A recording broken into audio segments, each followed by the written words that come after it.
শিলিগুড়িতে ভুয়ো শ্যাম্পু তৈরির একটি চক্রের পর্দাফাশ করল শিলিগুড়ি থানার পুলিশ।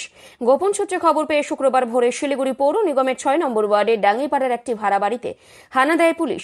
সেখানে বিভিন্ন নামি দামি কোম্পানির ভুয়ো শ্যাম্পু তৈরি ও প্যাকেটিং এর চক্র ফাঁস হয়। পুলিশ সূত্রে জানা গিয়েছে ওই বাড়ি থেকে ৯ জনকে গ্রেপ্তার করা হয়েছে। ধৃতরা মূলত উত্তরপ্রদেশ ও বিহারের বাসিন্দা। ধৃতদের প্রাথমিক জিজ্ঞাসাবাদে জানা গিয়েছে তারা পাটনা থেকে প্রথমে শিলিগুড়িতে আসে এবং বাড়ি ভাড়া নিয়ে এখানে দীর্ঘদিন ধরে নামি দামি ব্র্যান্ডের শ্যাম্পুর নকল প্রস্তুত ও বাজারজাত করছিল। পুলিশ আরও জানিয়েছে এই চক্রের মূল পান্ডা হল জাহাঙ্গীর খান, যিনি উত্তরপ্রদেশের আগ্রার বাসিন্দা। তদন্তে উঠে এসেছে খুরাইশি মোল্লা নামে আরও একজনের নাম। ঘটনাস্থল থেকে প্রচুর পরিমাণ ভুয়ো শ্যাম্পু, প্যাকেজিং মেশিন, নামি দামি ব্র্যান্ডের লেবেল ও বোতল বাজেয়াপ্ত করা হয়েছে।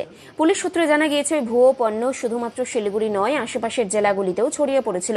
পুলিশ জানিয়েছে এই ঘটনায় আরও কেউ জড়িত কিনা এবং চক্রটি কতদিন ধরে সক্রিয় ছিল তা জানতে তদন্ত চলছে।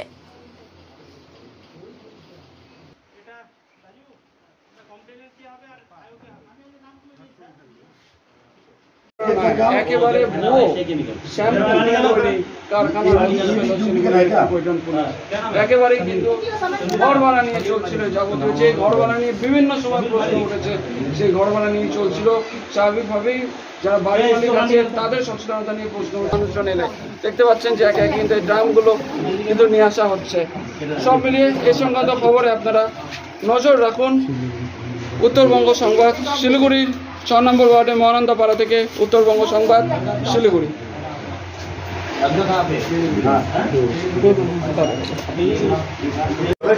ঠিক আছে, কিছু পাওয়া যাচ্ছে শ্যাম্পুর যেমন প্যাকেট দেখা যাচ্ছে, তো আমরা দেখছি এগুলো অরিজিনাল না কাউন্টারফিট সেটা আমরা যাচাই করছি। কাউন্টারফিট হলে লিগ্যাল কেস হবে।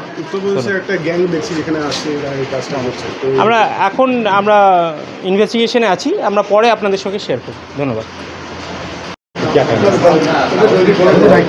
यहाँ पे हम लोग को कुछ वेल नोन ब्रांड्स का हमको पैकेट दिख रहा है, पैकेजिंग दिख रहा है। तो वी आर वेरीफाइंग कि ये असली है कि काउंटरफिट है। वी आर वेरीफाइंग एंड ये अगर काउंटरफिट है तो हम लोग लीगल केस करेंगे। धन्यवाद। जिस तरह से नामी दामी अभी हम लोग इंक्वायरी और इन्वेस्टिगेशन कर रहे हैं। डिटेल्स बाद में आप लोगों के साथ शेयर किया जाएगा। धन्यवाद। कितने आदमी को सर अभी तक पकड़े हैं?